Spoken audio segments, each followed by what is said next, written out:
ಹುಡ್ಗ ಬಂದ್ ಕಾಪಾಡ್ದ, ಹುಡ್ಗಿ ಹೀರೋಯಿನ್ ಆದ್ಲು, ಹುಡ್ಗ ಹೀರೋ ಆದ. ಸೋಕಿಗ್ ಇವನು ಬಾಕಿಗ್ ನಾನಾ? ಗೋಪಿ ಎಷ್ಟ್ ಜನರ ಜೊತೆ ಓಡಾಡ್ದೋ ನನಗ್ ಬೇಕಾಗಿಲ್ಲ, ನೀನೇ ನನ್ ಲೈಫು. ಆ ಗೋಪಿ ಲೋಲ ನಿನಗೆ ತಗಲಾಕತ್ತಾನೆ, ಕೆಡೋಕ ಹೇಳಿ. ಹಾಯ್ ಹಲೋ ಎಲ್ರಿಗೂ ನಮಸ್ಕಾರ. ನೀವು ನೋಡ್ತಿದ್ರ SSTV. ನಾನು ಅಶ್ವಿನಿ. ಗೋಪಿ ಲೋಲಾ ಸಿನಿಮಾದ ಹೀರೋ ಹೀರೋಯಿನ್ ಮತ್ತು ಡೈರೆಕ್ಟರ್ ಇವಾಗ ನಮ್ಮ ಜೊತೆ ಇದ್ದಾರೆ. ಬನ್ನಿ ಅವ್ರನ್ನ ಮಾತಾಡ್ಸೋಣ. ಹಾಯ್, ಹೇಗಿದ್ದೀರಾ? ಸೂಪರ್ ಆಗಿದೆ. ಗೋಪಿ ಲೋಲಾ ಸಿನಿಮಾದ ಟ್ರೈಲರ್ ಅಂತೂ ರಿಲೀಸ್ ಆಯಿತು, ಒಳ್ಳೆ ರೆಸ್ಪಾನ್ಸ್ ಕೂಡ ಬರ್ತಾ ಇದೆ. ಹೇಗೆ ಅನಿಸ್ತಾ ಇದೆ ಈ ರೆಸ್ಪಾನ್ಸ್ ಎಲ್ಲ ನೋಡಿದಾಗ? ಆಬ್ವಿಯಸ್ಲಿ ಖುಷಿ ಆಗುತ್ತೆ. ಫಸ್ಟ್ ಸಿನಿಮಾಗೆ ಡೆಬ್ಯೂಗೆ ಒಳ್ಳೆ ರೆಸ್ಪಾನ್ಸ್ ಸಿಕ್ಕಾಗ ತುಂಬ ಖುಷಿ ಆಗುತ್ತೆ. ಇಬ್ಬರು ಹೊಸಬರಾದ್ರಿಂದ ಇನ್ನೂ ಎಕ್ಸ್ಟ್ರಾ ಖುಷಿ. ಪ್ರಮೋಷನ್ಸ್ ಎಲ್ಲ ಹೇಗೆ ನಡೀತಿದೆ ಸಿನಿಮಾದ? ಗ್ರ್ಯಾಂಡಾಗೆ ಮಾಡ್ತಾ ಇದ್ದೀವಿ. ಅದು ಸೊ ರೀಚಿಂಗು ಎಲ್ಲ ಗ್ರ್ಯಾಂಡಾಗೆ ಮಾಡ್ತಾರೆ. ಪ್ರತಿಯೊಂದನ್ನು ಫಂಕ್ಷನ್ ಮಾಡಿ, ಪ್ರತಿಯೊಂದು ಸಾಂಗ್ ಆಗಲಿ, ಒಂದು ಸಾಂಗ್ ಶಿವಣ್ಣ ಲಾಂಚ್ ಮಾಡಿದ್ರು. ಸೊ ಆ ಥರ ವೆರೈಟಿಯಾಗಿ ಒಂದೊಂದು ಪ್ಲ್ಯಾನ್ ಮಾಡ್ತಾ ಇದ್ದಾರೆ. 4 ಸಾಂಗ್ ರಿಲೀಸ್ ಮಾಡಿದ್ದೀರಾ. 4 ಸಾಂಗ್ ಕೂಡ ಡಿಫ್ರೆಂಟ್ ಆಗಿದೆ, ಒಂದೇ ರೀತಿ ಅಂತ ಅನ್ಸಲ್ಲ. ಖುಷಿ ಆಗುತ್ತೆ ನೋಡಿದಾಗ. ಸರ್, ನೀವು ಇದು 6ನೇ ಸಿನಿಮಾ ನಿಮ್ದು ಅಲ್ವಾ? 5 ಸಿನಿಮಾನ ಆಲ್ರೆಡಿ ಮಾಡಿ ಪಳಗ್ದವರು, ಹೊಸೊಬ್ರನ್ನ ಹಾಕೊಂಡು ಕೆಲಸನ ಮಾಡಿದ್ದಾರೆ ಗೋಪಿ ಲೋಲಾ ಸಿನಿಮಾದಲ್ಲಿ. ಹೇಗೆ ಅನಿಸ್ತು ಇವ್ರ ಜೊತೆ? ಇಲ್ಲ, ಆಲ್ಮೋಸ್ಟ್ ನಾನು ಜಾಸ್ತಿ ಮಾಡೋದೇ ಹೊಸೊಬ್ರು ಸಿನಿಮಾ ಮಾಡ್ತೀನಿ. ಸೊ ಹಾಗಾಗಿ ತುಂಬ ಏನು ಕಷ್ಟ ಆಗಲಿಲ್ಲ ಇವರು. ಸೊ ಏನಂದರೆ ನಾವು ಹೇಳ್ಕೊಟ್ಟಾಗ ಅದನ್ನು ಅರ್ಥ ಮಾಡ್ಕೊಂಡು ಮಾಡಿದಾಗ ಸೊ ಯಾರಿಗೇ ಆಗಲಿ ಡೈರೆಕ್ಟ್ ಟೈಮ್ ಸೇವ್ ಆಗುತ್ತೆ, ಪ್ರತಿಯೊಂದು ಆಗುತ್ತೆ. ಅವರಿಬ್ಬರು ತುಂಬ ಡೆಡಿಕೇಶನ್ ತೋರಿಸಿದ್ರು, ನಮ್ಗೆ ಈಸಿ ಆಗೋಯ್ತು. ಯಾಕಂದರೆ ಸುತ್ತಮುತ್ತ ಎಲ್ಲ ಸಪೋರ್ಟಿಂಗ್ ರೋಲ್ ಚೆನ್ನಾಗಿದ್ರಲ್ಲ. ಸೊ ಹಾಗಾಗಿ ಅವ್ರಿಗೂ ಒಂದು ಕಾಂಪಿಟೇಷನ್ ಬಂತು. ಸೊ ನಾವು ಮಾಡಬೇಕು ಅಂತ ಹಾರ್ಡ್ ವರ್ಕ್ ಮಾಡಿದ್ರು, ಏನು ತೊಂದರೆ ಆಗಿಲ್ಲ ಶೂಟಿಂಗ್. ನಮ್ಮ ಹೀರೋಯಿನ್ ಕಡೆ ಬಂದರೆ ಒಂದು ಫಸ್ಟ್ ಸಿನಿಮಾದಲ್ಲೇ ಒಂದು ಒಳ್ಳೆ ನಾಯಕಿಯಾಗಿ ಬ್ಯೂಟಿಫುಲ್ ಆಗಿ ಕಾಣಿಸ್ತಿದ್ದೀರಾ. ಸಾಂಗ್ ಅಲ್ಲೆಲ್ಲ ಟ್ರೈಲರ್ ಅಲ್ಲಿ ನೋಡಿದಾಗ ಸಖತ್ತಾಗಿ ಕಾಣಿಸ್ತಾ ಇದ್ದೀರಾ. ಅಷ್ಟು ಚೆನ್ನಾಗಿ ತೋರಿಸಿದ್ದಾರೆ ನಿಮ್ಮ ಡೈರೆಕ್ಟರ್. ಹೌದು. ಹೇಗಿತ್ತು ಎಕ್ಸ್ಪೀರಿಯನ್ಸ್ ನಿಮಗೆ? ಹೇಗೆ ಸೆಲೆಕ್ಟ್ ಆದ್ರಿ ನೀವು? ನಾನು ಸೆಲೆಕ್ಟ್ ಆಗಿದ್ದು ಪ್ರೊಡ್ಯೂಸರ್ ಒಂದು ಫಂಕ್ಷನಲ್ಲಿ ನೋಡಿ ಮಾತಾಡಿಸಿ ಕೇಳಿದಾಗ ಹಾಗೆ ಮಾತುಕತೆ ಆಗಿ ಓಕೆ ಅಂತ ಒಪ್ಪಿಸಿದ್ದು. ಆಮೇಲೆ ಮತ್ತೆ ಡೈರೆಕ್ಟ್ರು ಕೂಡ ನೋಡಿ ಆಯಿತು ಮಾಡಿಸೋಣ ಅಂತೆಲ್ಲ ಹೇಳಿ ಲುಕ್ ಟೆಸ್ಟ್ ಎಲ್ಲ ಆದಮೇಲೆ ಸೆಲೆಕ್ಷನ್ ಆಯಿತು. ಇನ್ನು ಎಕ್ಸ್ಪೀರಿಯೆನ್ಸು ವಂಡರ್ಫುಲ್ ಎಕ್ಸ್ಪೀರಿಯೆನ್ಸು. ಯಾಕಂದರೆ ಯೂಶಲಿ ಹೀರೋಯಿನ್ಸಿಗೆ ಅಷ್ಟೊಂದು ಸ್ಕ್ರೀನ್ ಸ್ಪೇಸ್ ಇರೋದಿಲ್ಲ ಹೀರೋಗೆ ಕಂಪೇರ್ ಮಾಡಿದ್ರೆ. ಬಟ್ ನನ್ನ ಪಾತ್ರ ಇದರಲ್ಲಿ ತುಂಬಾ ಚೆನ್ನಾಗಿದೆ. ಎಲ್ಲ ಕಡೆನೂ ಕಾಣಿಸ್ಕೊತೀನಿ ನಾನು. ಇಡೀ ಸಿನಿಮಾದಲ್ಲಿ ಥ್ರೂ ಔಟ್ ಆಗಿದ್ದೀನಿ. ಸೊ ಫಸ್ಟ್ ಸಿನಿಮಾದಲ್ಲೇ ಈ ಥರ ಒಂದು ಪಾತ್ರ ಸಿಕ್ಕಿರೋದು ಇಸ್ ಅ ಬ್ಲೆಸ್ಸಿಂಗ್. ಹೀರೋ ಹೇಳಬೇಕಾದ್ರೆ ನಿಮ್ಮ ಕ್ಯಾರೆಕ್ಟರು ತುಂಬ ಅಂದರೆ ಎಸ್ ನಾರಾಯಣ ಮಗ ಕ್ಯಾರೆಕ್ಟರ್ ಮಾಡಿದ್ದೀರಾ, ಮತ್ತು ಪದ್ಮಾವಸಂತ ಅಮ್ಮ ಇದರಲ್ಲಿ ಆ್ಯಕ್ಟ್ ಮಾಡಿದ್ದಾರೆ. ಅವ್ರ ಜೊತೆ ಆ್ಯಕ್ಟ್ ಮಾಡೋದೇ ಒಂದು ಚಾಲೆಂಜಿಂಗ್ ಅಲ್ವಾ? ಅಂತ ಒಂದು ಒಳ್ಳೆ ಪಾತ್ರನ ನಿಮಗೆ ಡೈರೆಕ್ಟರ್ ಒದಗಿಸಿ ಕೊಟ್ಟಿದ್ದಾರೆ. ಹೇಗಿತ್ತು ನಿಮ್ಮ ಪಾತ್ರ? ಹೇಗೆ ಅನಿಸ್ತು ಅವ್ರ ಜೊತೆ ಕೆಲಸ ಮಾಡಿರೋದು? ಏನಂದರೆ ಎಸ್ ನಾರಾಯಣ್ ಸರ್ ಆಗಿರ್ಬೋದು, ಮತ್ತು ಪದ್ಮಾವಸಂತಿ ಮೇಡಮ್ ಆಗಿರ್ಬೋದು, ಅವರೆಲ್ಲ ಹಿರಿಯ ಕಲಾವಿದರು. ಮತ್ತು ಎಸ್ ನಾರಾಯಣ್ ಸರ್ ಲೆಜೆಂಡ್ ಡೈರೆಕ್ಟ್ರು. ಅವ್ರ ಮುಂದೆ ನಿಂತ್ಕೊಬೇಕಾದ್ರೆ ಫಸ್ಟ್ ಟೈಮ್ ಸ್ಕ್ರೀನ್ ಶೇರ್ ಮಾಡಬೇಕಾದ್ರೆ ಭಯ ಆಗುತ್ತೆ. ಅಂಥದ್ರಲ್ಲಿ ಅವ್ರ ಮಗನ ಪಾತ್ರ ಮಾಡಬೇಕಾದ್ರೆ ನನಗೆಲ್ಲೋ ಒಂದು ಸ್ವಲ್ಪ ಭಯ ಆಯಿತು ಸ್ಟಾರ್ಟಿಂಗಲ್ಲಿ. ಫಸ್ಟ್ ಡೇ ಒಂದು ಸ್ವಲ್ಪ ಪ್ಯಾನಿಕ್ಕು, ನರ್ವಸ್ಸು ಇದೆಲ್ಲ ಆಯಿತು. ಬಟ್ ಅವರು ನನ್ನನ್ನು ಕರೆದು ಸಿನಿಮಾದಲ್ಲಿ ನಾನು ನಿನ್ನ ತಂದೆ ಕ್ಯಾರೆಕ್ಟ್ರು, ತಂದೆ ಯಾರನ್ನ ಹೆದರ್ತಾನ ಮಗ? ಇಲ್ಲ, ನಾನು ಫ್ರೆಂಡ್ಲಿ ಆಗಿದ್ದೀನಿ ಅಂದ್ಬಿಟ್ಟು ತುಂಬ ಕುಂಡ್ರಿಸ್ಕೊಂಡು ತುಂಬ ಫ್ರೆಂಡ್ಲಿಯಾಗಿ ಆ ಕಂಫರ್ಟ್ ಝೋನ್ ಕೊಟ್ಟರು. ಅದಾದಮೇಲೆ ನಮಗೆ ಸೆಕೆಂಡ್ ಡೇಯಿಂದ ಅವ್ರ ಜೊತೆಗೆ ಆ್ಯಕ್ಟ್ ಮಾಡಬೇಕಾದ್ರೆ ಯಾವುದೇ ರೀತಿ ನಮಗೆ ಭಯ ಆಗಲಿ ಇದಾಗಲಿ ಇರಲಿಲ್ಲ. ಬಟ್ ಇಟ್ಸ್ ಎ ವೆರಿ ತುಂಬ ಒಳ್ಳೆ ಎಕ್ಸ್ಪೀರಿಯೆನ್ಸ್. ಏನಂದರೆ ಅವರು ತುಂಬ ಹಿರಿಯ ನಿರ್ದೇಶಕರು, ಅವ್ರ ಜೊತೆ ಕೆಲಸ ಮಾಡೋದು ನಮ್ಮದೊಂದು ಭಾಗ್ಯ. ಆಮೇಲೆ ತುಂಬ ನಮಗೆ ಅವರಿಂದ ಕಲಿಯೋದು ತುಂಬ ಇತ್ತು, ತುಂಬ ಕಲ್ತ್ವಿ ಅವರಿಂದ. ಅದರಿಂದ ನಮಗೆ ವಿ ಆರ್ ವೆರಿ ಹ್ಯಾಪಿ ಅವ್ರ ಜೊತೆ ಕೆಲಸ ಮಾಡಿರೋದು ನಮ್ಮ ಸಿನಿಮಾದಲ್ಲಿ. ಅಂದರೆ ಯಾವುದನ್ನು ನೀವು ನಿಮ್ಮ ಪಾತ್ರದ ಮೂಲಕ ನೀವು ಯಾವ ಥರದ ಮೆಸೇಜನ್ನು ಹೇಳ್ತಾ ಇದ್ದೀರಿ? ಇದರಲ್ಲಿ ಗೊತ್ತಾಗುತ್ತೆ ಒಬ್ಬ ರೈತನ ಮಗ, ಒಂದು ರೈತರ ಬಗ್ಗೆ ಹೋರಾಡ್ತಾ ಇರೋ ಒಬ್ಬ ಅವರ ಮಗ ನೀವು ಆಗಿ ಪಾತ್ರನ ನಿಭಾಯಿಸ್ತಾ ಇದ್ದೀರಾ. ಬಟ್ ಇದರಲ್ಲಿ ನಿಮ್ಮ ವಿಶೇಷತೆ ಏನಿದೆ? ನಮ್ಮ ವಿಶೇಷತೆ ಏನು ಅಂದರೆ, ನೀವು ಸಿನಿಮಾ ಟೈಟ್ಲು ಗೋಪಿ ಲೋಲಾ ನೋಡಿದಾಗ ನಿಮ್ಗೆ ಏನು ಅನಿಸುತ್ತೆ? ಗೋಪಿ ಲೋಲಾ ಅಂತ ಇಟ್ಟಿದಾರಲ್ವಾ, ಇವಾಗ ಡೈರೆಕ್ಟ್ರು ಯಾವುದೇ ಅಷ್ಟು ಈಸಿಯಾಗಿ ಟೈಟಲ್ ಆಗಲಿ ಸಿನಿಮಾ ಸ್ಕ್ರಿಪ್ಟ್ ಆಗಲಿ ಮಾಡಲ್ಲ. ಗೋಪಿ ಲೋಲಾ ಅಂದ್ರೆ ಅದರಲ್ಲಿ ಆ ರಸಿಕತೆ ಅದು ಇದೆಲ್ಲ ಇರುತ್ತೆ. ಡೈರೆಕ್ಟರ್ ಹೇಗೆ ರಿಯಲ್ ಆಗಿ ಅವ್ರು ಹೇಗೋ ಸಿನಿಮಾದಲ್ಲಿ ಹೀರೋ ಮೂಲಕ ಅಂದ್ರೆ ಹೀರೋ ಮೂಲಕ ನೋಡಕ್ ಇಷ್ಟಪಡ್ತಾ ಇದ್ದಾರೆ, ಹೇಗೆ ಗೋಪಿ ಲೋಲಾ? ಡೈರೆಕ್ಟ್ರು ಆಕ್ಚುಲಿ ಗೋಪಿ ಲೋಲಾ ಅಲ್ವಾ ನಮಗೆ ಗೊತ್ತಿಲ್ಲ. ಡೈರೆಕ್ಟ್ರು ನಾವು ಇಲ್ಲಿವರೆಗೂ ಅಲ್ಲ, ಅವ್ರ ಆಸೆಗಳನ್ನೆಲ್ಲ ನಮ್ಮ ಹತ್ರ ತೀರ್ಸ್ಕೊಂಡಿದ್ದಾರೆ. ಮಾಡಿಸ್ತಾ ಇದ್ದೀರಾ ಹೇಗೆ ಅಂತ. ಒಬ್ಬ ಡೈರೆಕ್ಟ್ರಿಗೆ ಒಂದು ಪ್ಲಸ್ ಪಾಯಿಂಟ್ ಏನಂತಂದರೆ ಅವರು ಒಬ್ಬ ನಿರ್ದೇಶಕನಿಗೆ ಕೆಪಾಸಿಟಿ ಯಾವ ಥರ ಇರುತ್ತೆ ಅಂದರೆ ಕಪ್ಪಗಿರೋದನ್ನು ಬೆಳ್ಳಗಿದೆ ಅಂತಲೂ ಪ್ರೂವ್ ಮಾಡ್ಬೋದು, ಬೆಳ್ಳಗಿರೋದನ್ನು ಕಪ್ಪಗಿದೆ ಅಂತಲೂ ಪ್ರೂವ್ ಮಾಡ್ಬೋದು. ಅಷ್ಟು ಒಂದು ನಿರ್ದೇಶಕನಿಗೆ ಸೆಕೆಂಡ್ ಗಾಡ್ ಅಂತಾರೆ, ಸೃಷ್ಟಿಕರ್ತ. ಏನು ಬೇಕಾದ್ರೂ ಸೃಷ್ಟಿ ಮಾಡ್ಬೋದು. ಇವಾಗ ನಾವು ಚಿಕ್ಕವರಿದ್ದಾಗ ಇಲ್ಲ ಅದು ನಾಯಿ ಅಂತ ಹೇಳಿದ್ರೆ ನಾವು ನಾಯಿ ಅಂತಲೇ ಅದನ್ನು ಕರಿತೀವಿ, ನಾವು ಅದನ್ನು ಬೆಕ್ಕು ಅಂತ ನಮಗೆ ಹೇಳ್ಕೊಟ್ರೆ ಬೆಕ್ಕು ಅಂತಲೇ ಕರಿತೀವಿ. ನಾವು ಫಸ್ಟಿಂದ ಏನು ಕಲಿತೀವಲ್ಲ, ಸೊ ಅದೇ ನಮಗೆ ಮೆಮೊರಿಯಾಗಿ ಉಳ್ಕೊಳ್ತಾ ಹೋಗುತ್ತೆ. ಯಾಕಂದರೆ ಯಾವುದೂ ಶಾಶ್ವತ ಇರಲಿಲ್ಲ, ಯಾವುದಕ್ಕೂ ಒಂದು ಐಡೆಂಟಿಫೈ ಇರಲಿಲ್ಲ. ನಾವು ಅದನ್ನು ಮಾಡಿ ಅದಕ್ಕೆ ಕೊಟ್ಟು ಕ್ರೆಡಿಟ್ ಕೊಟ್ಟು ಅದನ್ನು ಬ್ರ್ಯಾಂಡ್ ಮಾಡಿಬಿಟ್ಟಿದ್ವಿ. ಹಾಗಾಗಿ ಗೋಪಿಲೋಲ ಟೈಟಲ್ ಕೊಟ್ಟಿದ್ದು ಆ್ಯಕ್ಚುಲಿ ಪ್ರೊಡ್ಯೂಸರೇ. ಸೊ ಕಥೆನೂ ಅವರೇ ಬರೆದಿರೋದು. ಗೋಪಿಲೋಲನ ಹುಡುಕೋದೇ ಒಂದು ದೊಡ್ಡ ಸಮಸ್ಯೆ ಆಗಿತ್ತು. ಹಾಗಾಗಿ ಕರೆಕ್ಟಾಗಿರೋ ಗೋಪಿಲೋಲ ಸಿಕ್ಕಿದ್ರು. ಸೊ ಇನ್ನು ರಾಧೆಯನ್ನು ಹುಡುಕ್ಬೇಕಲ್ಲ, ಇನ್ನು ಕೃಷ್ಣನ ಹುಡುಕಿದ್ರೆ ರಾಧೆಯನ್ನು ಹುಡುಕ್ಲೇಬೇಕು. ಹಾಗಾಗಿ ರಾಧೆಯನ್ನು ಇಬ್ಬರನ್ನು ಪ್ರೊಡ್ಯೂಸರೇ ಹುಡುಕೊಟ್ಟಿದ್ದು. ಅಲ್ಲ, ಗೋಪಿಲೋಲ ಕರೆಕ್ಟಾಗಿ ಸಿಕ್ಕರು ಅಂತ ನೀವು ಹೇಳಿದ್ರಿ. ಕರೆಕ್ಟಾಗಿ ಸಿಕ್ಕಿದಾರಂತ ಹೆಂಗ್ ಗೊತ್ತಾಯ್ತು ನಿಮ್ಗೆ? ಅಂತದ್ ಏನ್ ನೋಡಿದ್ರಿ? ತುಂಬಾ ಜಾಲಿಯಾಗಿ ಕ್ಯಾರೆಕ್ಟರ್ನ ತುಂಬಾ ಈಸಿಯಾಗಿ ಮಾಡ್ಬಿಟ್ರಲ್ಲ. ಅವ್ರು ಆಕ್ಟ್ ಮಾಡ್ತಿದ್ದಾರೆ ಅಂತಾನೆ ಅನಿಸ್ತಾ ಇರಲಿಲ್ಲ. ಓಕೆ, ನ್ಯಾಚುರಲ್ ಆಗಿ ಮಾಡಿದ್ರು. ಸೊ ಡೆಡಿಕೇಶನ್ ತೋರಿಸಿದ್ರು. ಆಮೇಲೆ ಯಾವತ್ತೂ ಅಷ್ಟೇ ಪಾತ್ರ ಪ್ರವೇಶ ಅಂತಾರಲ್ಲ, ಸೊ ಅವರಿಗೆ ಅದೇನೋ ಸಿಂಕ್ ಆಯ್ತದು. ಸೊ ಯಾಕಂದ್ರೆ ಯೂತ್ ಎಲ್ಲರೂ ಗೋಪಿಲೋಲಗಳೇ, ಪ್ರತಿಯೊಬ್ಬರಲ್ಲೂ ಗೋಪಿಲೋಲ ಇರ್ತಾರೆ. ಕೆಲವರು ತೋರಿಸ್ಕೊಂತಾರೆ, ಕೆಲವರು ತೋರಿಸ್ಕೊಳಲ್ಲ. ಸೊ ಹಾಗಾಗಿ ಅದನ್ನ ನಾವು ನೋಡಿರೋದನ್ನ ನಾವು ತೋರಿಸ್ತೀವಿ ಅಷ್ಟೇ. ಅಲ್ಲ, ಸಿನಿಮಾ ಹೆಂಗಿದ್ರು ಅವ್ರು ಗೋಪಿಲೋಲನೇ ಅಲ್ವಾ? ಈಗ ಆಲ್ಮೋಸ್ಟ್ ಗೋಪಿಲೋಲ ಅಂದ್ರೆ ಫ್ಲರ್ಟ್ ಅದಿದೆ ಇದ್ದಿದ್ದೆ ಅಂತ ಒಂದು ಅಂದ್ರೆ ಜನರಲ್ ಆಗಿ ಎಲ್ಲರೂ ಥಿಂಕ್ ಮಾಡೋದು ಹೌದು. ಬಟ್ ಹೀರೋಯಿನ್ನೇ ನಿಮ್ಗೆ ಹಿಂದೆ ಬಿದ್ದು ಇದು ಯಾಕೆ ಅಂತ, ಇದು ಸ್ವಲ್ಪ ಮೋಸ ಅಲ್ವಾ? ಹುಡುಗಿರಲ್ಲಿ ಅಷ್ಟು ಫ್ಲರ್ಟ್ ಮಾಡೋರು ಹೀರೋಯಿನ್ ಯಾಕೆ ಬಿದ್ದಿಲ್ಲ ಅಂತ ನಮ್ಮ ಕ್ವಶನ್. ಯಾಕೆ ಮೇಡಮ್ ಫ್ಲರ್ಟ್ ಮಾಡೋ ಹುಡುಗಿರಿಂದ ನಮ್ಮ ಹೀರೋಯಿನ್ ಹೋಗಿ ಪಾಪ ಪುಸಿ ಹೊಡೆದು ಲವ್ ಮಾಡಿ ಇದೆಲ್ಲ ಸ್ವಲ್ಪ ಯಾಕೋ ಇದು ಅಲ್ಲ, ನಿಯತ್ತಾಗಿರೋ ಹುಡುಗರಿಗೆ ಹುಡುಗಿರ್ ಬೀಳೋದು.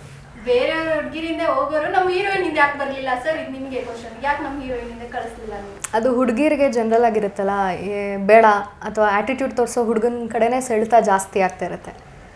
ಆ ಥರದ್ದು ಒಂದು ಅದು ಹೌದು. ಬಟ್ ನನ್ನ ಕ್ವಶನ್ ನಿಮ್ಗೆ ಅರ್ಥ ಆಗ್ತಿಲ್ಲ. ಇವ್ರಿಗೆ ಪರವಾಗಿಲ್ಲ, ಫ್ಲರ್ಟ್ ಮಾಡ್ಬೇಕಲ್ವಾ? ಸೊ ಹೀರೋಯಿನ್ ಇದ್ರು, ಹೀರೋಯಿನ್ ಹಿಂದ್ ಬರೋ ತರ ಇವ್ರು ಯಾಕೆ ಮಾಡಿದ್ರು, ಅಥವಾ ಡೈರೆಕ್ಟ್ ಯಾಕೆ ಆತರ ಮಾಡಿಸಿದ್ರು? ಅಲ್ಲ, ನೀವೇ ಕತೆ ಹೇಳ್ತಾ ಇದ್ರಲ್ಲ ಸಿನಿಮಾದು, ಅವ್ರ ಹಿಂದೆ ಹೋಗ್ತಾರೆ ಅನ್ನೋದು ಇವಾಗ 4ನೇ ತಾರೀಕು ಗೊತ್ತಾಗುತ್ತೆ. ನೀವು ಬರೀ ಟ್ರೈಲರ್ ನೋಡ್ಬಿಟ್ಟು ಹೇಳ್ತಾ ಇದ್ದೀರಾ. ಇವಾಗ ಟ್ರೈಲರ್ ಅಂದೇ ಅಲ್ಲ, ಸಾಂಗ್ಗಳಲ್ಲೂ ಅದೇ ಅಲ್ವಾ? ಗೋಪಿಲೋಲ ಅಂತ ಕೊಟ್ಬಿಟ್ಟು ನೀವು ನಮ್ಮ ಹೀರೋಯಿನ್ ಇಂದ ಕಳ್ಸಿಲ್ವಲ್ಲ ಅಂತ ನನ್ನ ವಾದ. ನಿಮ್ಮ ಯಾರು ಹೇಳಿದ್ರ? ಅಲ್ಲ, ಇವಾಗ ನಮ್ ಗೋಪಿಲೋಲ ಸಿನಿಮಾದು 4 ಸಾಂಗ್ಸ್ ರಿಲೀಸ್ ಆಗಿದೆ. 4 ಸಾಂಗ್ಸ್ ನೀವು ನೋಡಿದೀರಾ. ಸೊ ಒಂದು ಪಬ್ ಸಾಂಗ್ ಇದೆ, ಒಂದು ಗೋವಾದಲ್ಲಿ ಒಂದು ಸಾಂಗ್ ಇದೆ. ಹೀರೋಯಿನ್ ನಮ್ಮನ್ನ ಅವರು ಜಗಳ ಆಡೋದು ಒಂದು ರೆಸಾರ್ಟ್ ಅಲ್ಲಿ ಇದ್ದಕ್ಕಿದ್ದಂಗೆ ಅಂತ ಒಂದು ಲವ್ ಸಾಂಗ್ ಇದೆ. ಸೊ ಹಾಗಾಗಿ ಅವ್ರ ಕಷ್ಟನ ನಾನು ಹೈಲೈಟ್ ಮಾಡ್ತಿದ್ದೀನಿ. 4 ಸಾಂಗ್ಸ್ ಅಲ್ಲೂ ಒಂದೊಂದು ಡಿಫ್ರೆಂಟ್ ಆಗಿದೆ. ಅದ್ರಲ್ಲಿ ನಿಮ್ಗೆ ಗೊತ್ತಾಗುತ್ತೆ ಏನೇನು ಅಂತ. ಅಟ್ಲೀಸ್ಟ್ ಒಂದು ಜಡ್ಜ್ ಮಾಡ್ಬೋದು ನೀವು ಸಾಂಗ್ಸ್ ಅಲ್ಲಿ. ಜಾನ್ವಿ ಕಾರ್ತಿಕ್ ಅವರು ಒಂದು ಪಬ್ ಸಾಂಗ್ ಅಲ್ಲಿ ಕಾಣಿಸ್ತಾರೆ, ತುಂಬಾ ಚೆನ್ನಾಗಿ ಕಾಣಿಸ್ತಾರೆ. ಫಸ್ಟ್ ಟೈಮ್ ನಾವು ಸಿನಿಮಾದಲ್ಲಿ ಅವ್ರನ್ನ ಹೇಗಿತ್ತು ಸರ್ ಅವ್ರನ್ನ ಕರೆಸಿ ಆಕ್ಟ್ ಮಾಡಿರೋಂಥ experience? Yes, she is fine, good. ತುಂಬ ಚೆನ್ನಾಗಿ ಮಾಡಿದ್ರು ಅವರು, ತುಂಬ ಚೆನ್ನಾಗಿ ಮಾಡಿದ್ರು. ಬಟ್ ಏನಂದರೆ ನಾವು ಪ್ರತಿಯೊಂದು ಪಾತ್ರ ಒಂದು ಕತೆ ಬರೆದಾಗ ಈ ಪಾತ್ರ ಇವರೇ ಮಾಡಬೇಕು ಅಂತ ಅಂದ್ಕೊಂಡಿರ್ತೀವಿ, ಅದು ಇನ್ಯಾರಿಗೋ ಬರುತ್ತೆ. ಸೊ ಇವ್ರು ಮಾಡಬೇಕಾಗಿರೋ ಪಾತ್ರ ಫಸ್ಟ್ ನಾವು ಇಂಟರ್ವ್ಯೂ ಮಾಡಿದ್ದು, ಸ್ಕ್ರೀನ್ ಟೆಸ್ಟ್ ಮಾಡಿದ್ದು ರಶ್ಮಿಕಾ ಮಂದನನ್ನ. ಸೊ ಇವತ್ತು ಆ ವಿಡಿಯೋ ನಮ್ಮ ಹತ್ರ ಇದೆ. ಹೀರೋ ಪಾತ್ರ ಇನ್ನೊಬ್ಬರು ಮಾಡಬೇಕಾಗಿತ್ತು. ಸೊ ಇಬ್ಬರು ಸ್ಟಾರ್ ಆದರು. ಸೊ ಹಾಗಾಗಿ ನಾವು ಯಾರನ್ನೂ ಅಂದ್ಕೊಂಡು ಸ್ಟಾರ್ಟ್ ಮಾಡ್ತೀವಿ. ಸೊ ಅದು ಇನ್ನು ಯಾರಿಗೋ ತಲುಪುತ್ತೆ. ಎಷ್ಟೋ ಸಿನಿಮಾ ಉದಾಹರಣೆಗಳನ್ನೇ ತಗೊಳ್ಳಿ, ಇಲ್ಲ ಆ ಸಿನಿಮಾನ ನಾನು ಮಾಡಬೇಕಾಗಿತ್ತು, ಆ ಸಿನಿಮಾನ ನಾನು ಬಿಟ್ಟೆ ಅನ್ನೋದು ಒಂದು ಬಂದೇ ಬರುತ್ತೆ. ಅದು ಬಿಟ್ಟೆ ಮಾಡಬೇಕಾಗಿತ್ತು ಅಂತಲ್ಲ, ಸಮಯ ಸಂದರ್ಭ. ಸೊ ಅದು ಸಿಂಕ್ ಆಗಬೇಕಷ್ಟೆ. ಯಾರನ್ನೂ ಫೋರ್ಸಬಲಿ ಪಾತ್ರನ ಮಾಡ್ಸೋಕ್ಕಾಗಲ್ಲ. ಸೊ ಒಂದು ಅದೃಷ್ಟನೂ ಇರಬೇಕು, ಇನ್ನೊಂದು ಆ ಪಾತ್ರ ಅವ್ರನ್ನ ಹುಡ್ಕೊಂಬರ್ಬೇಕು. ಸೊ ಹಾಗಾಗಿ ಅದು ಇವರಿಬ್ಬರಿಗೂ ಬಂದಿದೆ. ಅಂದ್ರೆ ಕೃಷ್ಣನ್ ಕೃಪಾ ಕಟಾಕ್ಷ ನಮ್ಮ ಮೇಲಿತ್ತು, ಅದಕ್ಕೆ ಗೋಪಿಲೋಲ ಪಾತ್ರ ನೀನ್ ಮಾಡಪ್ಪ ಅಂದ್ಬಿಟ್ಟು ನಮಗೆ ಅದು ಯಾರಿಗೋ ಹೋಗ್ಬೇಕಾಗಿತ್ತು. ನಾನು ಅಷ್ಟೇ ಈ ಸಿನಿಮಾ ನಾನು ಮಾಡಬೇಕು ಅಂತ ಬರಲಿತ್ತು ಅದು ನಾನು ಮಾಡಿದೆ. ಪ್ರೊಡ್ಯೂಸರ್ ಈ ಸಿನಿಮಾನ ಪ್ರೊಡ್ಯೂಸ್ ಮಾಡ್ಬೇಕಂತಿತ್ತು, ಅದು ಮಾಡಿದ್ರು. ಸೊ ಪ್ರತಿಯೊಬ್ಬರದ್ದು ಅಷ್ಟೇ, ಎಲ್ಲ ರಿಟರ್ನ್ ಇರುತ್ತೆ ಅಷ್ಟೇ, ನಾವು ಅದನ್ನ ಮತ್ತೆ ಕಾರ್ಯರೂಪಕ್ಕೆ ತರ್ತೀವಿ ಅಷ್ಟೇ. ಜಾನ್ವಿ ಕಾರ್ತಿಕ್ ಅವ್ರ ಬಗ್ಗೆ ಮಾತಾಡೋದಾದ್ರೆ, ಅವ್ರು ಆಲ್ರೆಡಿ ಮದುವೆ ಆಗಿ ಒಂದು ಮಗು ಇರುವಂಥವ್ರು, ಒಂದು ಅವ್ರದ್ದೇ ಒಂದು ರಿಪೋರ್ಟರು ಆ್ಯಂಕರು ಕೂಡ. ಸೊ ಅವ್ರಿಗೆ ಒಂದು ಫ್ಯಾನ್ಸ್ ಇದ್ರು. ಅವರನ್ನ ಕರ್ಕೊಂಡು ಬಂದು ಒಂದು ಪಬ್ಬಲ್ಲಿ ಡ್ಯಾನ್ಸ್ ಮಾಡೋ ಥರ ಇದು ಸ್ವಲ್ಪ ಚಾಲೆಂಜಿಂಗ್ ಅನ್ನಿಸ್ತು. ಹೌದು, ಅದಕ್ಕೆ ಈ ಸಿನಿಮಾದಲ್ಲಿ ಪ್ರತಿಯೊಬ್ಬರು ಬೇರೆ ಬೇರೆ ಪಾತ್ರನೇ ಮಾಡಿರೋದು. ಇವಾಗ ಸಪ್ತಗಿರಿ ತೆಲುಗು ಆರ್ಟಿಸ್ಟ್ ಇದ್ದಾರೆ, ಅವರು ದೊಡ್ಡ ಸ್ಟಾರ್ ಅಲ್ಲಿ, ಅವ್ರನ್ನೆಲ್ಲರೂ ಕಾಮಿಡಿ ಅಂತಾನೆ ಅಂತಾರೆ. ಬಟ್ ಇದರಲ್ಲಿ ಆಪೋಸಿಟ್ ಮಾಡಿದ್ದಾರೆ. ನಾರಾಯಣ್ ಸರ್ನು ತುಂಬ ಕಾಮಿಡಿ ಸಿನಿಮಾಗಳು ಮಾಡಿದ್ರು ನಾರಾಯಣ್ ಸರ್. ಸೊ ಅವ್ರನ್ನ ಬೇರೆ ಸೀರಿಯಸ್ ಪಾತ್ರ ತೊಗೊಂಡ್ಬಂದ್ವಿ. ಹಾಗೆ ಪ್ರತಿಯೊಬ್ಬರದ್ದು ಒಂದೊಂದು ಪಾತ್ರ. ಜನ ಯಾವುದರಲ್ಲಿ ಯಾರನ್ನು ನೋಡೋಕೆ ಇಷ್ಟಪಡ್ತಾರೋ ಗೊತ್ತಿಲ್ಲ, ಹಾಗಾಗಿ ಯಾವುದಕ್ಕೂ ಬ್ರ್ಯಾಂಡ್ ಮಾಡಬಾರ್ದು. ನಮ್ಗೆ ಅದೊಂದು ಚಾಲೆಂಜ್. ಆಗಲ್ಲ ಅಂದ್ರೆ ನಾವು ಮಾಡಿ ತೋರಿಸ್ಬೇಕು ಅಂತ. ಹಾಗೆ ಏನಂದರೆ ಇವಾಗ ನಾವು ಗೋಪಿಲೋಲ ಮಾಡ್ತೀನಿ ಅಂತ ನಮಗೆ ಗೊತ್ತಿರಲಿಲ್ಲ. ನಾವು ತೆಲುಗುನಲ್ಲಿ ಸುಮಾರು ಸಿನಿಮಾ ನಾನು ವಿಲನ್ ಆಗಿ ಮಾಡಿದ್ದೀನಿ. ಹಾಗೆ ಭರ್ಜರಿ ಸಿನಿಮಾ, ಧ್ರುವ ಸರ್ ಜೊತೆಗೆ ಭರ್ಜರಿ ಸಿನಿಮಾ, ಸುದೀಪ್ ಸರ್ ಜೊತೆಗೆ ಹೆಬ್ಬುಲಿ ಸಿನಿಮಾ, ಇದೆಲ್ಲ ಮಾಡಿದಾಗ ನಾವು ನೆಗೆಟಿವ್ ಶೇಡ್ಸ್ ಆದರೆ ನಮ್ಗೆ ತುಂಬ ಇಷ್ಟ, ಅದನ್ನು ಮಾಡಬೇಕು ಅಂತ ಇತ್ತು. ಆಲ್ ಆಫ್ ಎ ಸಡನ್ನು ಗೋಪಿಲೋಲ ಆಗುವಂಥ ಒಂದು ಆಪರ್ಚುನಿಟಿ ಬಂದಾಗ ನಾವು ಆ್ಯಸ್ ಎ ಆರ್ಟಿಸ್ಟ್ ಏನೇ ಬಂದ್ರೂ we have to do it. ಅದನ್ನು ತುಂಬ ಚೆನ್ನಾಗಿ ಡೈರೆಕ್ಟ್ರು ಮಾಡಿಸಿದ್ದಾರೆ. ಹೇಗೆ ಈ ಸಿನಿಮಾ ಸ್ಟಾರ್ಟ್ ಆಗೋಕ್ಕೂ ಮೊದಲು ರಿಹರ್ಸಲ್ ಎಲ್ಲ ಮಾಡಿಸಿದ್ರ ಸರ್? ಡೈರೆಕ್ಟ್ ಶೂಟಾ? ನಮಗೆ ಟೈಮು ತುಂಬ ಕಮ್ಮಿ ಇತ್ತು. ಆ್ಯಕ್ಚುಲಿ ನಮ್ಮ ಸಿನಿಮಾ ಸ್ಟಾರ್ಟ್ ಆಗಿದ್ದು January 22 ಕೊಲ್ಲೂರು ಮೂಕಾಂಬಿಕಾ ದೇವಸ್ಥಾನದಲ್ಲಿ. ಅಲ್ಲೇ ಫಸ್ಟ್ ಮುಹೂರ್ತ ಸ್ಟಾರ್ಟ್ ಆಗಿ ಸಿನಿಮಾ ಶೂಟಿಂಗ್ ಇದಾಗಿದ್ದು. ಆಮೇಲೆ ಅವತ್ತಿನ ದಿನ ಇನ್ನೊಂದು ವಿಶೇಷ ಏನಂದರೆ ರಾಮ ಜನ್ಮಭೂಮಿ ಪ್ರಾಣ ಪ್ರತಿಷ್ಠಾಪನೆ ಆಗಿದ್ದ ದಿನ. ಅವತ್ತಿಂದ ನಾವು ಅಪ್ ಟು ಸಿನಿಮಾ ಕುಂಬಳಕಾಯಿ ಆಗೋವರೆಗೂ July 6 ನಮ್ಮದು ಕುಂಬಳಕಾಯಿ ಆಯಿತು. ಬ್ಯಾಕ್ ಟು ಬ್ಯಾಕ್ ಎಲ್ಲೂ ನಾವು ಗ್ಯಾಪೇ ಕೊಟ್ಟಿಲ್ಲ, ಕಂಟಿನ್ಯೂ ಇದನ್ನು ಮಾಡ್ಕೊಬಂದ್ವಿ. ಪ್ರಿಪ್ರೇಷನ್ಸ್ ಅಂತ ಏನಿಲ್ಲ. ಡೈರೆಕ್ಟ್ರು ನೋಡಿದ್ರು, ಸರ್ ನಿಮಗೆ ಈ ಕ್ಯಾರೆಕ್ಟ್ರು ನೀವು ಮಾಡ್ತೀರಾ ಅಂತ. ಅವ್ರು ನಮ್ಮಲ್ಲೇನೋ ನೋಡಿದ್ರು, ಬೇಡ ಸರ್ ನೀವು ಮಾಡ್ತೀರಾ ಮಾಡಿ ಅಂತ ಇವ್ರಿಗೂ ಹೇಳಿದ್ರು. ಸೊ ಪ್ರಿಪ್ರೇಷನ್ಸ್ ಅಂದರೆ ನಾವು ಅಷ್ಟು ಟೈಮ್ ಏನು ತೊಗೊಂಡಿಲ್ಲ, ಇಮಿಡಿಯೇಟು ಸ್ಕ್ರಿಪ್ಟ್ ಎಲ್ಲ ರೆಡಿ ಇತ್ತು, ಡೈರೆಕ್ಟು ಶೂಟಿಗೆ ಹೋಗ್ಬಿಟ್ವಿ. ಇವಾಗ ಫಸ್ಟ್ ಸಿನಿಮಾ ಅಂತ ಬಂದಾಗ ಒಂದು ನರ್ವಸ್ನೆಸ್ ಇರುತ್ತೆ, ಟೆನ್ಷನ್, ಭಯ ಎಲ್ಲ ಮಿಕ್ಸ್ ಅದು ಇರುತ್ತೆ. ನಾವು ನೋಡಿರೋ ಪ್ರಕಾರ ನೀವು ಫಸ್ಟ್ ದಿನ ಕ್ಯಾಮ್ರಾ ಮುಂದೆ ನಿಂತ್ಕೊಂಡು ಸರ್ ಆ್ಯಕ್ಷನ್ ಕಟ್ ಹೇಳಿದಾಗ ಆ ಎಕ್ಸ್ಪೀರಿಯನ್ಸ್ ಹೇಗಿತ್ತು ನಿಮಗೆ? ಆಗ ಕೊಲ್ಲೂರಲ್ಲಿ ಟೆಂಪಲಲ್ಲಿ ಶೂಟ್ ಮಾಡಿದ್ರಿಂದ ತುಂಬ ಆಡಿಯನ್ಸ್ ಇದ್ದರು, ಅಲ್ಲಿ ಸಿಕ್ಕಾಪಟ್ಟೆ ಜನ ನೋಡ್ತಾ ಇದ್ರು. ಬಟ್ ಆ ನರ್ವಸ್ನೆಸ್ ಅಂತ ಏನೂ ಇರಲಿಲ್ಲ. ನಾನು ಚೆನ್ನಾಗಿ ಮಾಡಬೇಕು, ಈ ಸೀನ್ ಏನಿದೆ ಅದಕ್ಕೆ ಜಸ್ಟಿಸ್ ಮಾಡಬೇಕು ಅನ್ನೋದಷ್ಟೇ ತಲೆಯಲ್ಲಿತ್ತು. ನರ್ವಸ್ ಆಗಿತ್ತು ಬರೀ ಒಂದೇ ಸತಿ, ಅದು ಎಸ್ ನಾರಾಯಣ್ ಸರ್ ಜೊತೆ ಸ್ಕ್ರೀನ್ ಶೇರ್ ಮಾಡಿದಾಗ. ಅವರು ಗತ್ತು ಗಾಂಭೀರ್ಯ ನೋಡಿನೇ ಸ್ವಲ್ಪ ಮೀಟರ್ ಆಫ್ ಆಗೋಗಿತ್ತು. ಆಮೇಲೆ ಏನಿಲ್ಲ, ಸ್ವಲ್ಪ ಸರು ಬಂದು ಏನಿಲ್ಲ ಮಾಡ್ತೀಯಾ, ಯಾವಾಗಲೂ ಎಲ್ಲ ಸೀನ್ಸು ಮಾಡ್ತೀಯಲ್ಲ, ಸರ್ ಜೊತೆನೂ ಆರಾಮಾಗಿ ಮಾಡು ಅಂತೆಲ್ಲ ಹೇಳಿ, ಅವರು ಯಾಕೆ ನಾನು ಬಂದ ಮೇಲೆ ಈ ಥರ ಮಾಡ್ತಾಯಿದ್ದೀರಾ ಅಂತೆಲ್ಲ ಮಾತಾಡಿಸಿ ಸ್ವಲ್ಪ ಫನ್ ಮಾಡಿ ಕಂಫರ್ಟಬಲ್ ಫೀಲ್ ಮಾಡಿಸಿ ಆಮೇಲೆ ಅದು ಎಲ್ಲ ಸಾರ್ಟ್ ಆಯಿತು. ಸೊ ಹಂಗೆ ಅದೊಂದು ಮಾತ್ರ ನರ್ವಸ್ ಆಗಿತ್ತು. But otherwise all cool. ಹೆಂಗೆ ಸರ್ ಸೆಟ್ಟಲ್ಲೆಲ್ಲ ಯಾವಾಗಲೂ ಬೈಕೊಂಡು ಹೆವಿ ಟಾರ್ಚರು ಹೌದಾ? ಹೆಂಗ್ ಟಾರ್ಚರ್ ಕೊಟ್ರೆ ಇಲ್ಲೇ ಗೊತ್ತಾಗುತ್ತೆ. ಟಾರ್ಚರ್ ಅಂದರೆ ಅದನ್ನ ಟಾರ್ಚರ್ ಅಂತ ಪದ ಬಳಸಬಾರ್ದು. ಅಂದರೆ ಪರ್ಫೆಕ್ಷನ್ ಕೇಳ್ತಾರೆ. ಅಂದರೆ ಒಂದು ಚೂರು ಏನಾದ್ರೂ ಅವ್ರಿಗೆ ಏನು ಬೇಕೋ ಅದನ್ನ ತಗೊಂತಾರೆ, ಯಾವುದ್ರಲ್ಲೂ ಕಾಂಪ್ರಮೈಸ್ ಆಗಲ್ಲ. ಸೆಟ್ಟಲ್ಲಿ ಒಂಥರ ಗರ್ಜನೆ ಜಾಸ್ತಿ, ಹೆಚ್ಚಾಗಿ ಸ್ಪೀಡು, ಟೈಮ್ ಕೊಡಲ್ಲ. ಇದ್ರ ಆಗ್ಬೇಕು ಅಂದ್ರೆ ರೆಡಿನಾ, ಓಕೆ ಡನ್, ನೆಕ್ಸ್ಟ್ ಶಾರ್ಟ್ಗೆ ಸರ್ ಏನು ಸರ್ ಕ್ಯಾಮ್ರಾ ಆ ಕಡೆ ಇದ್ದು ಇದನ್ನ ಮಾಡ್ತಾರೆ. ಅದಕ್ಕೆ ಇಷ್ಟು ಸಿನಿಮಾ ಇಷ್ಟು ಫಾಸ್ಟಾಗಿ ಮುಗ್ದಿರೋ ಕಾರಣ ಇನ್ನೊಂದೇನಂದ್ರೆ ಡೈರೆಕ್ಟರ್ ಸ್ಪೀಡು, ಅದಕ್ಕಿಂತ ಜಾಸ್ತಿ ಸ್ಪೀಡು ಪ್ರೊಡ್ಯೂಸರು. ನಾನು ಅದಕ್ಕೆ ಹೇಳಿದೆ ಸೈಲೆಂಟ್ ಆಗಿ ಕುತ್ಕೊಂಡವ್ರ ಹತ್ರನೇ ಏನೋ ವಿಷಯ ಇರುತ್ತೆ. ಏನಿಲ್ಲ, ತುಂಬಾ ಜನ ಇವ್ರಿಗೆ ಎದುರಿಸ್ಬಿಟ್ಟಿದ್ರು ನನ್ನ ಬಗ್ಗೆ. ತುಂಬಾ ಸ್ಟ್ರಿಕ್ಟು, ಆಮೇಲೆ ಕಾಂಪ್ರಮೈಸ್ ಆಗಲ್ಲ, ಸೊ ಬರೋವರೆಗೂ ಬಿಡಲ್ಲ, ಆ ಥರ ತಡೀತೀರಾ ಅಂದರೆ ಅಲ್ಲಿಗೆ ಹೋಗ್ಬೇಕು ನೀವು, ಇಲ್ಲಾಂದ್ರೆ ಅಲ್ಲಿ ಆ ಸ್ಕೂಲಿಗೆ ಹೋಗ್ಬಾರ್ದು ಅಂತ. ಇಲ್ಲ ಅಂದರೆ ಪ್ರಿಪೇರ್ ಮಾಡ್ತಾ ಇದ್ರು ನಮ್ಮನ್ನು. ಶೂಟಿಂಗಲ್ಲಿ ಏನಂದರೆ ನಾವೆಲ್ಲ ಜಾಸ್ತಿ ಔಟ್ಡೋರ್ ಲೊಕೇಶನ್ಸ್ ಮಾಡ್ತಿದ್ದು. ಕೊಲ್ಲೂರು, ನಿಟ್ಟೂರು, ಮುರುಡೇಶ್ವರ, ಹೊನ್ನಾವರ, ಗೋವಾ, ಶಿವಮೊಗ್ಗ ಎಲ್ಲ ಔಟ್ಸೈಡ್. ಅಂದರೆ ಸಿನಿಮಾ ನೋಡಿದಾಗ ಆಡಿಯನ್ಸ್ಗೆ ಒಂದು ಬ್ಯೂಟಿ ಕಾಣಿಸ್ಬೇಕು, ಫ್ರೇಮ್ ಟು ಫ್ರೇಮ್ ಪ್ರತಿಯೊಂದು ವಿಭಿನ್ನವಾಗಿರಬೇಕು ಅಂದ್ಬಿಟ್ಟು ಪ್ರತಿಯೊಂದು ಲೊಕೇಶನ್ಸು ಡಿಫ್ರೆಂಟಾಗೆ ಶೂಟ್ ಮಾಡಿದ್ದಾರೆ. ಆಮೇಲೆ ಏನಂದರೆ ಅಲ್ಲಿ ಲೊಕೇಶನ್ಸ್ಗಳಿಗೆ ಹೋಗಬೇಕಾದ್ರೆ ಒಂದಕ್ಕೊಂದಕ್ಕೆ ಒಂದು 25-30 ಕಿಲೋಮೀಟ್ರು. ಈ ಶಾರ್ಟ್ ಇಲ್ಲಿ ತೆಗೆದ್ರೆ ಇನ್ನೊಂದು ಶಾರ್ಟ್ ಇಲ್ಲೊಂದು ತೆಗಿಯೋರು. ಕೆಲವೊಂದೊಂದು ಸೀನ್ಸ್ಗಳಿಗೆಲ್ಲ ಫ್ಯೂ ಸೆಕೆಂಡ್ಸ್ ಶಾರ್ಟ್ ಆದ್ರೂ ಅದಲ್ಲೇ ಹೋಗಿ ತೆಗಿಬೇಕು. ನೋ ಕಾಂಪ್ರಮೈಸ್, ಆ ಲೊಕೇಶನ್ನೇ ಆಗಬೇಕು ಅನ್ನೋ ಥರ ಲೊಕೇಶನ್ ಪರ್ಟಿಕ್ಯುಲಾರಿಟಿ ಸಿಕ್ಕಾಬಟ್ಟೆ. ಮತ್ತು ಎಲ್ಲೂ ಯಾವ ಕಡೆನೂ ಆಲ್ರೆಡಿ ಶೂಟ್ ಮಾಡಿ ಅಥವಾ ಜನ ನೋಡಿರೋವಂಥ ಲೊಕೇಶನ್ಸಲ್ಲಿ ಎಲ್ಲೂ ಶೂಟ್ ಮಾಡಿಲ್ಲ ನಾವು. ಎಲ್ಲ ಡಿಫ್ರೆಂಟ್ ಲೊಕೇಶನ್ಸು, ಒಂದೊಂದು ಶಾರ್ಟ್ಗೂ ಎಷ್ಟೊಂದು ಲೊಕೇಶನ್ ಚೇಂಜ್ ಮಾಡಿ 3 hours ಟ್ರಾವೆಲ್ ಮಾಡಿ ಅಷ್ಟೆಲ್ಲ ಫುಲ್ ಎಫರ್ಟ್ಸ್. ಜಾಸ್ತಿ ಇರಿಟೇಷನ್ ಕೊಟ್ಟಿದ್ದಂತೆ ಯಾವ್ದು ಘಟನೆ ಆಗಿದ್ರೆ ಅಪ್ಪ ಆಗ್ತಾ ಇಲ್ಲ. ಅಲ್ಲ, ಇರಿಟೇಷನ್ ಏನಂದ್ರೆ ಇನ್ನೊಂದೇನಂದ್ರೆ ನಾವು ಸಿನಿಮಾ ಮಾಡ್ಬೇಕಾದ್ರೆ ಸ್ವಲ್ಪ ಎಲ್ಲ ಇಂಟರ್ವಲ್ ಸೀನು ಎಲ್ಲ ಅಲ್ಲ, ಸಿನಿಮಾ ಮಾಡ್ಬೇಕಾದ್ರೆ ಸ್ವಲ್ಪ ಸಮ್ಮರ್ ಜಾಸ್ತಿ ಇತ್ತು. ಬೆಳಗ್ಗೆ 4 ಗಂಟೆಗೆ ಎಬ್ರಿಸೋರು. 4 ಗಂಟೆಗೆ ಎಬ್ರಿಸಿದ್ರೆ ನೀವು 5 ಗಂಟೆಗೆ ಎದ್ದೇಳ್ತಾ ಇದ್ದೀರಿ. ಅದೇ ನಾನು 5 ಗಂಟೆಗೆ, ನಾನು 4 ಗಂಟೆ, 4 ಮೇಕಪ್ ಜಾಸ್ತಿ ಪ್ರಿಪ್ರೇಷನ್ಸ್ ಇರುತ್ತಲ್ಲ. ಸೊ 4 ಗಂಟೆಗೆ ಇದ್ರೆ ಅಲ್ಲೇನಂದ್ರೆ ಬೆಳಗ್ಗೆ ಹೊತ್ತು ಫುಲ್ಲು ಫಾಗು, ಚಳಿ, ಮಧ್ಯಾಹ್ನ ಟೈಮ್ ಫುಲ್ಲು ಬಿಸಿಲು, ತಿರ್ಗಾ ರಾತ್ರಿ ಹೊತ್ತು ಕೋಲ್ಡು. ಒಂದೊಂದು ಅಲ್ಲಿ 3 ವೆದರ್ ನೋಡ್ತಾ ಇದ್ವಿ ನಾವು ಆ ಲೊಕೇಶನ್ಸಲ್ಲೆಲ್ಲ. ಆಮೇಲೆ ಏನಂದರೆ ಯಾವುದೇ ಒಂದು ಲೊಕೇಶನ್ಸ್ಗೆ ಹೋಗಬೇಕು ತುಂಬ ಟ್ರಾವೆಲ್ ಮಾಡಬೇಕಾಗಿತ್ತು, ನಮಗೆಲ್ಲೂ ಟೈಮ್ ಕೊಡ್ತಾ ಇರಲಿಲ್ಲ. ಆಮೇಲೆ ಏನಂದರೆ ಬಿಸಿಲು, ಹೆವಿ ಬಿಸಿಲು ಇರ್ತಿತ್ತು. ಈ ಥರ ಇದ್ದಾಗ ಸರ್ ಏನು ಸರ್ ಒಂದು 10 minutes ಟೈಮ್ ಕೊಡಿ ಅಂದರೆ, ಸರ್ ಮೀಟ್ರ್ ಓಡ್ತಾ ಇದೆ, ನೀವು ಮೀಟ್ರ್ ಓಡ್ತಾ ಇದೆ ಅಂದ್ಬಿಟ್ಟು ಅವರು ಹೇಳೋ ಸ್ಟೈಲಲ್ಲೇ ನಾವು ರೆಡಿ ಆಗ್ಬಿಡ್ಬೇಕು.